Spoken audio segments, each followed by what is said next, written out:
Bonjour Hélène Schmidt d'Exploring Happy. Aujourd'hui, je voudrais vous parler un petit peu plus de profil et des portes de la croix d'incarnation. Alors avant d'aller dans ce détail-là, qui je pense va réjouir beaucoup le mental ici qui souhaite en savoir plus sur la sacro-sainte croix d'incarnation, je vous renvoie à la vidéo que j'ai faite il y a à peu près un an en arrière, je pense, relative à la croix d'incarnation. Aussi séduisant ce terme soit-il, aussi plein de promesses, cette notion de savoir pourquoi on est incarné qui peut être sous-jacente soit-elle, il faut toujours revenir à la base de la mécanique. Il n'y a pas quelque chose dans le design humain qui va magiquement vous dire quoi faire de votre vie ou quelle est votre mission. Le design humain va vous expliquer comment être au monde de la manière la plus juste. Vous le savez peut-être, sinon il existe, je pense sur mon compte de mémoire, mais aussi ailleurs, des explications de base de la notion de conscient et d'inconscient en design humain. Vous voyez deux colonnes de part et d'autre de votre schéma corporel, de votre carte corporelle. Le conscient en noir, l'inconscient en rouge. On voit qu'il y a des planètes, un numéro qui correspond à la porte, un point, et la ligne associée. En effet, chaque porte s'exprime dans 6 lignes, et ensuite il y a d'autres degrés de profondeur, les couleurs, les tons, on ne va pas aller là-dedans. La ligne associée aux portes de la croix d'incarnation, c'est soleil-terre, conscient et inconscient. Soleil et terre étant ce qu'on appelle des partenaires de programmation.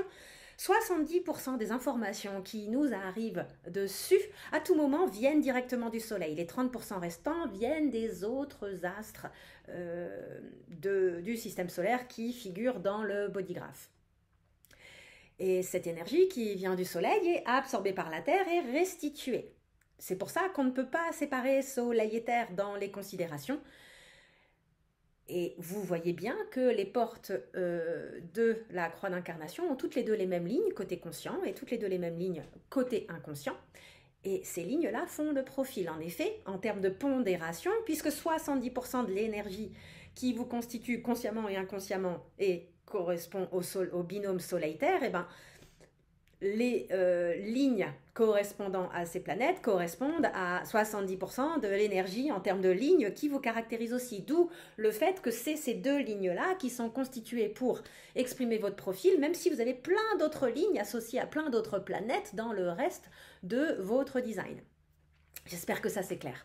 À partir de là, ce qui est intéressant, et c'est là que le design humain est un mouvement mental, et ce que je vais vous dire là, je le sais depuis un bout de temps, depuis des années à vrai dire.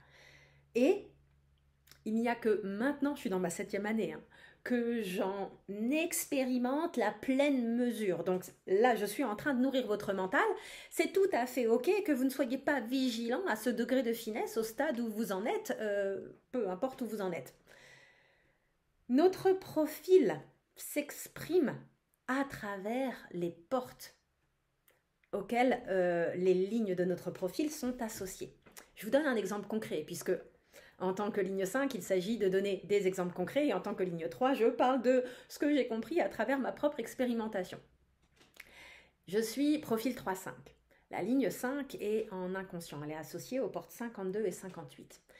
Et dernièrement, il m'est vraiment apparu comme absolument évident à quel point, en fait, le champ de projection dont la ligne 5 fait l'objet est vraiment associé aux deux portes ou de manière préférentielle à l'une des deux portes selon les moments auxquels cette ligne est rattachée. Donc pour moi, 52-58. Vous allez recevoir en tant que ligne 5 des projections spécifique dans un domaine assez restreint, dans une énergie donnée, dans un thème récurrent au fur et à mesure de votre vie. Et c'est ça qui est intéressant à observer. Moi, on ne projette pas sur moi tout et n'importe quoi à tort et à travers. On projette sur moi ce qui est par ailleurs souvent l'objet de ma porte 58, la vitalité à améliorer ce qui est malsain, à rendre le monde meilleur.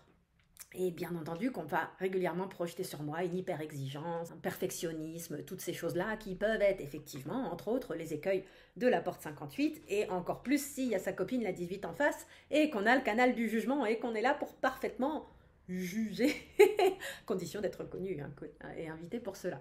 Donc, les dérives, entre guillemets, de champs de projection pas corrects pour moi vont très souvent tomber par ailleurs dans le champ, la thématique de cette porte 58. Là où c'est moins évident, mais ça va être lié à ma porte 52, où il y a cette notion d'immobilité, cette notion d'embrasser la restriction, cette notion de calme, mais également le stress sous-jacent qui est une des énergies sous-jacentes et un des écueils de la porte 52 en basse expression. Et oui, effectivement, il est tout à fait possible qu'on projette sur moi, souvent à tort et à travers, des fois à raison, une tendance à être stressée ou une tendance à rester en fait dans les restrictions de la réalité ce qui est, à être au calme ou inversement à refuser et à être en lutte contre ça. Il y aurait beaucoup de choses à dire. Et c'est seulement maintenant que la pleine mesure de tout cela vient me sauter aux yeux.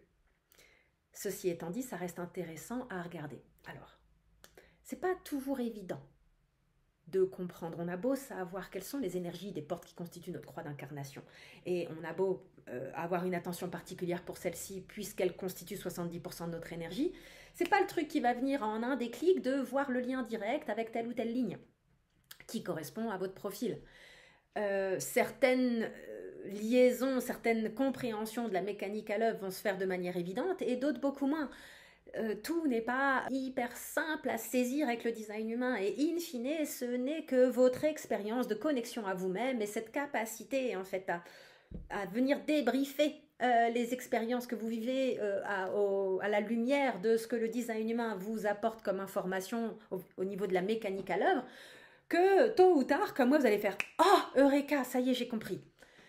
Et c'est d'ailleurs pour ça que là, je travaille sur un livre, j'ai aucune idée de quand est-ce qu'il va sortir, mais c'est comment travailler sur soi concrètement avec le design humain. Parce que le design humain vous apporte un océan d'informations. Et même quand vous restez au niveau du type et au niveau des centres et au niveau peut-être du profil, c'est incroyable. Tous les potentiels de travail sur soi qu'on va trouver. Et même en rentrant même pas au niveau des portes et au niveau des canaux. Hein. Juste à ce niveau-là, c'est phénoménal. Et ça peut vous donner des années de travail sur vous et de transformation intérieure énorme. Et c'est toujours le risque du design humain, c'est que c'est un bonbon mental. On veut en consommer de plus en plus, alors qu'en fait, l'essence du travail, le truc 1, le B à bas indispensable, et là on parle du déconditionnement du non-soi, bien sûr qu'il y a la stratégie et l'autorité aussi, c'est comprendre en profondeur le type et utiliser aussi ça pour travailler sur soi, comprendre en profondeur les centres et utiliser ça pour travailler sur soi, comprendre son profil et utiliser ça pour travailler sur soi. Et déjà si vous faites ça, oh la vache, vous avez fait un travail phénoménal.